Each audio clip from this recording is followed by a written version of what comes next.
Alors bonjour et bienvenue chez Thomas Pur. Groupe Thomas Pur est une entreprise qui a fêté son 5e anniversaire au mois d'octobre 2010 dernièrement. Thomas Pur est né principalement à l'origine d'un premier contrat qui touchait beaucoup la sécurité alimentaire dans le cas de la chaîne Subway, qui est notre client principal. Subway étant, à mon avis, une entreprise qui était relativement à l'avant-garde au niveau de la sécurité alimentaire et se cherchait principalement un fournisseur. Dans le fond, on agit un peu comme un centre de consolidation pour eux. Alors, ce qu'on fait, c'est qu'on achète les produits directement à la source et on assure, dans un premier temps, un approvisionnement à tous les distributeurs Subway. Et on assure également tout le volet sécurité alimentaire, traçabilité, qui est extrêmement important pour eux autres, qui est extrêmement important également pour les chaînes de restauration, pour lesquelles ils veulent se protéger finalement pour tout ce qui touche la sécurité alimentaire. On a entendu parler énormément de contamination qu'il y a eu dans certains restaurants et tout ça. Les gens veulent de plus en plus se protéger face à ça, veulent protéger la chaîne dans son ensemble. On comprend que dans le cas d'une chaîne d'alimentation rapide, c'est sûr que si un restaurant dans la chaîne est fautif, évidemment, ça peut mettre la chaîne en péril, ça peut mettre les ventes de la chaîne en péril. Alors, de plus en plus, les gens veulent se protéger. Je crois que Subway a été très à l'avant-garde dans tout ce qui touche la sécurité alimentaire.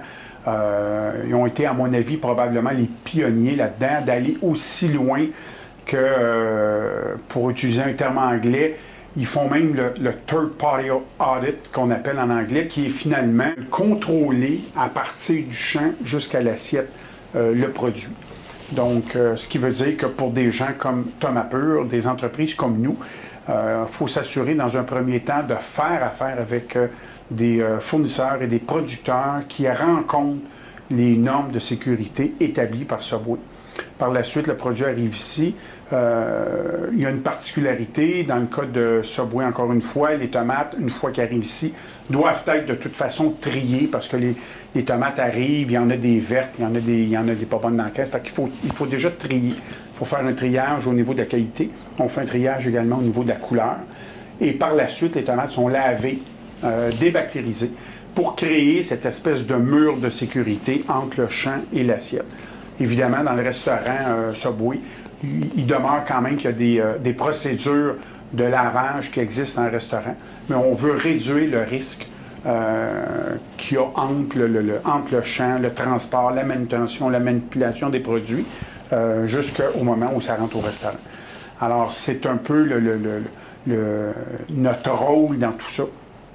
Alors, on s'assure d'un approvisionnement, on s'assure d'une traçabilité. Si, pour une raison ou pour une autre, on doit faire une séance de rappel de produits, bien, au moins, on sait exactement le produit, d'où il vient, à qui il est allé, et on est en mesure rapidement de pouvoir contacter les distributeurs et dire, bon, ben, tel produit, telle journée, il y a un problème, il faut rappeler ce produit-là. Évidemment, je crois que les chaînes, de plus en plus, les autres suivent un peu dans cette optique-là. On a également d'autres chaînes à l'intérieur, que ce soit Pizza Hut, exemple, depuis quelque temps, où on est rendu le fournisseur et les produits à 100% qui rentrent dans les restaurants Pizza Hut, Taco Bell également, qui commence au Québec présentement, sont des produits prêts à manger. Donc, on fait à l'intérieur déjà un traitement aux produits. Le traitement consiste à trier, encore une fois, au niveau qualité, trier au niveau couleur ou grosseur pour que ça respecte les normes des restaurants qui sont établis. Par la suite, le produit est lavé, débactérisé et mis dans une pellicule micro-perforée. La pellicule est scellée. Alors, ce qui veut dire qu'au moment où le produit rentre dans le restaurant, bien, il est déjà prêt à l'utilisation. Ils ne sont pas obligés de passer à travers une procédure de lavage. Ça a été fait ici dans des conditions, les meilleures conditions possibles, où tout le volet sécurité alimentaire a été suivi à 100%. L'autre volet qui est intéressant, c'est qu'avec le temps, on a voulu également se doter d'une politique environnementale qui est quand même assez sévère chez nous. À preuve, c'est que chez Groupe Thomas Pur, il n'y a absolument aucun produit chimique qui est utilisé pour n'importe quelle opération, que ce soit l'entretien général, que ce soit l'entretien des produits, que ce soit tout ce qui touche le volet sanitaire. entre autres de notre salle de transformation. Il y a absolument 0 produits chimiques qui sont utilisés. C'est des produits qui sont écologiques, qui sont approuvés par Santé Canada. Alors ça, c'est le volet un peu service alimentaire pour lequel on a développé des lignes de produits. On a également, avec le temps, développé des produits prêts à manger, des fruits et légumes, parce qu'on se spécialise dans les fruits et légumes. Fruits et légumes frais, en vrac, prêts à manger. Alors, ce qu'on a fait, c'est qu'avec le temps, à force de développer toute cette technique de lavage et de sécurité alimentaire au niveau des services alimentaires, eh bien, on l'a appliqué également pour le consommateur. Avec le temps, on a créé des emballages. On a commencé avec la tomate raisin à l'origine, qu'on trille, qu'on lave et qu'on emballe dans des emballages qui sont micro-perforés, encore une fois, pour laisser respirer le produit. Mais la micro-perforation, ce qu'elle fait, c'est qu'elle vient jouer une espèce de rôle de membrane sécuritaire entre l'extérieur et l'intérieur, donc permet au produit de respirer vers l'extérieur, mais empêche tout micro-organisme de pénétrer à l'intérieur de l'emballage. Alors voici, là, on a un casseau qui est fait à base de fécule de maïs, qui est 100% biodégradable, comparativement au casseau régulier que vous retrouvez dans les magasins présentement, soit pour les tomates, les fraises, c'est un casseau qui est assez fréquent. Ça, c'est du plastique fait à base de pétrole, comme on le sait.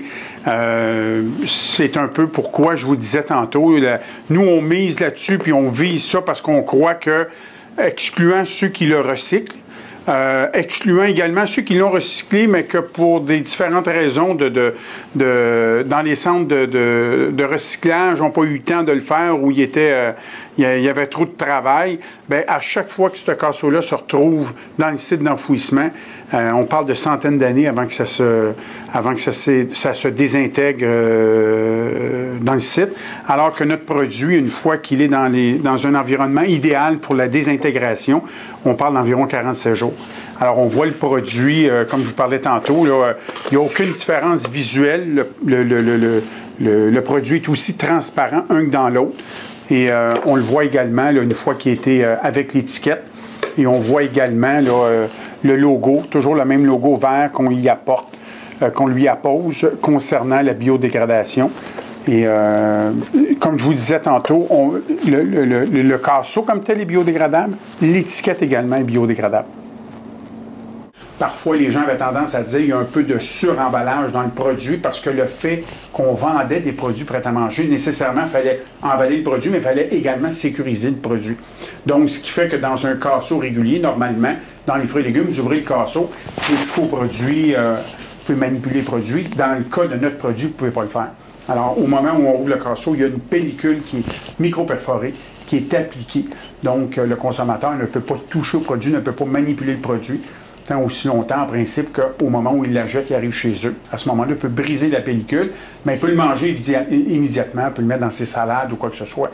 Donc, c'est pour une utilisation immédiate, un peu comme le pré-coupé. On a connu le pré-coupé, mettons, depuis je dirais, dans les 10 dernières années, les produits transformés ont pris un essor incroyable dans les fruits et légumes, que ce soit les laitues, tous les mélanges de laitues qui existent, certaines crudités, carottes, céleri, tout ça, qui sont coupés, lavés, emballés, prêts à manger. Alors, nous, on l'a fait et on le développe de plus en plus dans des produits qui sont en vrac. Donc, tomate raisin, comme je le mentionnais tantôt. On fait également du raisin rouge. On le dégrappe, on le lave, débactérisé, tout ça, et c'est emballé dans le même casseau en 320 grammes pour une utilisation un peu plus grande. On a également des emballages de 90 grammes qui sont plus des formats snack, formats collation. Alors, on remarque que le produit, vous remarquerez que normalement, quand vous achetez du raisin au magasin, normalement, il y a toujours une espèce de pellicule blanchâtre sur le raisin qui sont des résidus, soit de pesticides ou de produits qui ont été mis au moment où ils poussaient dans les champs. Nous, une fois qu'ils ont été lavés, le raisin est propre, il est sécuritaire. Dans notre sachet, une fois qu'il est ouvert, le sachet, en plus, a une particularité. Il reste debout. Donc, le produit ne s'éparpille pas sur la table ou sur le bureau. La même chose est faite au niveau des tomates. On remarque au niveau des tomates raisins. Le même emballage que dans le cas du raisin. Les tomates ont été lavées, nettoyées, sont lavées et prêtes à manger. C'est une pellicule qui est micro-perforée, donc qui permet au produit de respirer, de laisser sortir le gaz que la tomate produit elle-même, mais qui empêche toute source extérieure de venir contaminer le produit. Alors, dans le cas des carottes, même format, 90 grammes, un produit qui est populaire. La différence, c'est que les carottes ont été lavées dans un produit qui était écologique. Vous remarquerez, dans le cas des carottes, normalement, quand vous les achetez au magasin, ont tendance à devenir un peu blanchâtres. Une des raisons de ça, la première raison de ça, c'est que généralement, le chlore s'évapore de la carotte et vient créer une espèce de pellicule blanche. Par la suite, évidemment, le fait que la carotte s'assèche fait qu'elle devient un peu blanche également. Nous, on l'emballe dans un emballage, encore une fois, micro-perforé. Donc, tout le concept de la micro-perforation est adapté à chaque produit. Dans le cas des carottes, il y a un peu moins de trous que dans le cas des tomates. Et la raison, c'est pour pouvoir garder le maximum d'humidité dans le sac pour ne pas que la carotte s'assèche. Et encore une fois, toujours le même concept, le sac facilement ouvrable et qui reste debout pour pouvoir le consommer facilement. Les gens sont beaucoup plus pressés qu'avant. On est tous un peu tête au niveau de notre temps. Bon, évidemment, les gens cherchent des solutions où il y a rapide, facile, efficace, puis sécuritaire. Alors, on vient offrir des produits dans ce créneau-là. Dans toutes les expositions qu'on a faites, que ce soit le CIAL, la CPME, on était à Expo Santé l'an dernier, le consommateur a une très bonne opinion de nos produits, vous regarde nos produits puis trouve ça super intéressant d'avoir un produit qui est santé, d'avoir un produit qui est sécuritaire, d'avoir un produit qui est prêt à manger.